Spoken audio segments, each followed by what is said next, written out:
nó tôi chọn chọn và ta ở chọn chơi chỉ thứ thiệt chứ chỉ không thay đi lại tụt chọn rồi cho nên một đầu xa tụt chọn rồi chọn nó chơi sẽ ít họ sẽ chơi rồi nó được chơi nó ngắt tụt chọn đấy về nó đây bây giờ một nó đỡ về nó bây giờ ngắt tụt chọn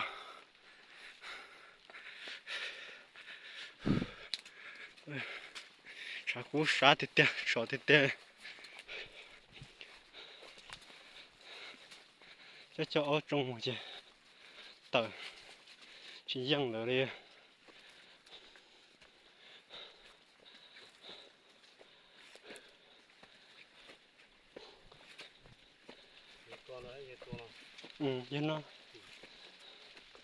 dân nó dân cùng theo dân nó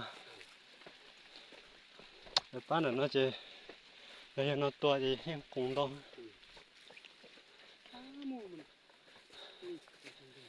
เมื่อกี้ไปจ้วบบอลนั่นนอนตั้งห้ากันอยู่ มายังบอกเขาเท่าแต่ว่าตอนมาเฮาหันน่ะ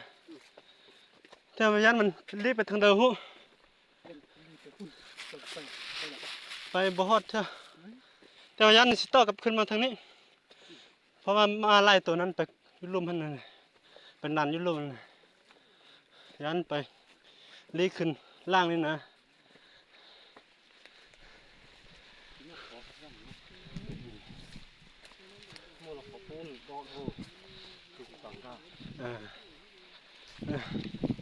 ส่วนตัวเด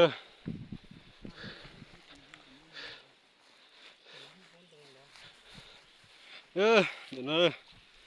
ตุกจองเลย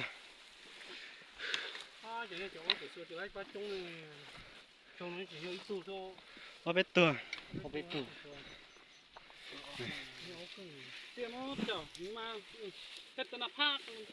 น่ะ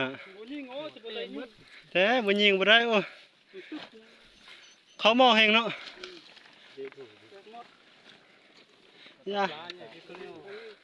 มันดีลื่นบ่ได้เจ้าเอ้ยเนาะ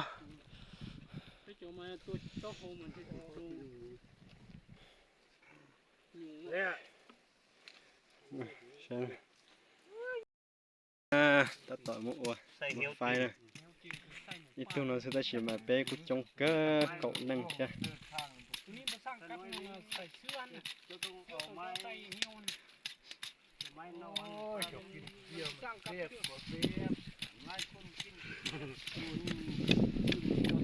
มามุกว่ะ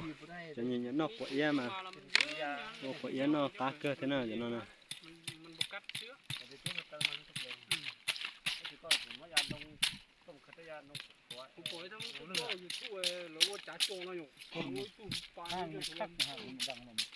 ตัวนี้ข้อบางคนเขาเอื้อนว่าตุ่ม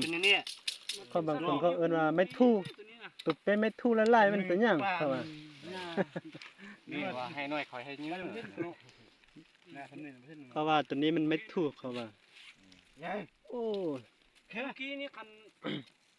บ่เบิ่งดีนี่เราบ่เห็นนะคือเราว่าบนตึกนี่เห็นแต่หัวคือเราว่า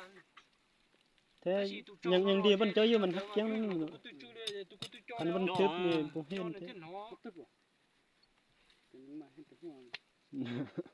ตุกตุนรอมาหลายเดือนตรงนี้ปตายยังมอจอนเด้อโอ้นี่มาพวกเก่งยิงเอาปืนล่วงบ่ได้นะแม่นโอ้ดีบ่ทันยิงซั่นตาโตตาคันเจ้าบ่ยิงคันว่าเจ้าบ่ได้ยินเสียงว่ามันเคยจะบ่ฮู้กันเสียตานี่โหได้ยินเสียงเธอก็บ่ได้มันมากเข้านะมาเซาแล้วตอนนั้นมาบ่เฮาแล้ว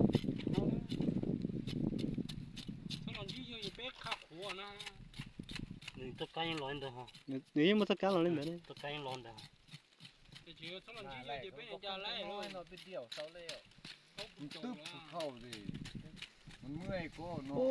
เจ้าลงไปเขาบรรทันแม่คือบ้านเจ้าเฮามาหั่นแหละเขาเจ้าป้อมไม้ปีกไก่อันจุดบ่ไม้นะบ่แม่นตึบแต่หญ้าหั่นตึบไม้ตัวไปวันลำหั่นนี่เขาว่าเขาได้จุงมานี่เจ้าเฮาได้